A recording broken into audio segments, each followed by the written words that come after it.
નમસ્કાર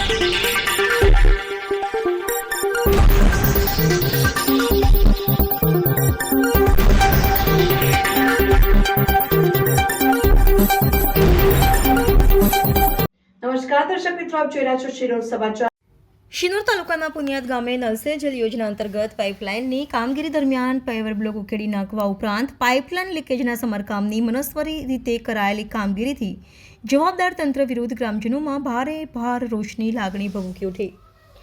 શિનોર તાલુકાના પુનિયાદ ગામે નલ સે જલ યોજના અંતર્ગત પાઇપલાઇનની કામગીરી માટે પુનિયાદ વોટર્સ નજીક થોડા સમય અગાઉ નોંધાયેલ પેવર બ્લોક ઉખેડી નાખ્યા હતા। જરૂરી કામ માટે પેવર બ્લોક ઉખેડી નાખ્યા એ સમજી શકાય, પરંતુ પાઇપલાઇનની કામગીરી બાદ આજ દિન સુધી પેવર બ્લોક બેસાડ્યા નથી।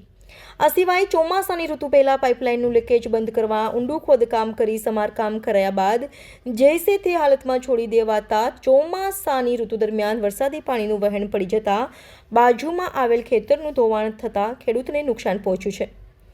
જે બાદ માર્ગને અડીને આવેલ સંરક્ષણ દિવાલ ચોમાસાની ઋતુ દરમિયાન પડી જતા પાઇપલાઇન તૂટી હતી, જેના રિપેરિંગ કામ માટે ઊંડું ખોદકામ કરી પાઇપલાઇનની કામગીરી કર્યા બાદ જૈસે તે હાલતમાં છોડી દઈ મનસ્વી વલણ અપનાવતા તંત્ર વિરુદ્ધ રોષ જોવા મળેલ છે।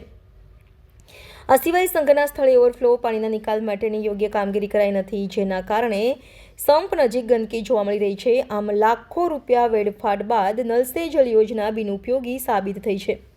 ત્યારે આ અંગે નલ સે જલ યોજનાના જવાબદાર અધિકારીઓ સ્થળ પર રૂબરૂ મુલાકાત લઈ પાઇપલાઇનની કામગીરી માટે ઉખેડી નાખેલ પેવર બ્લોક તેમજ પાઇપલાઇન લીકેજના સ્થળે જરૂરી કામગીરી કરાવે એ જરૂરી છે।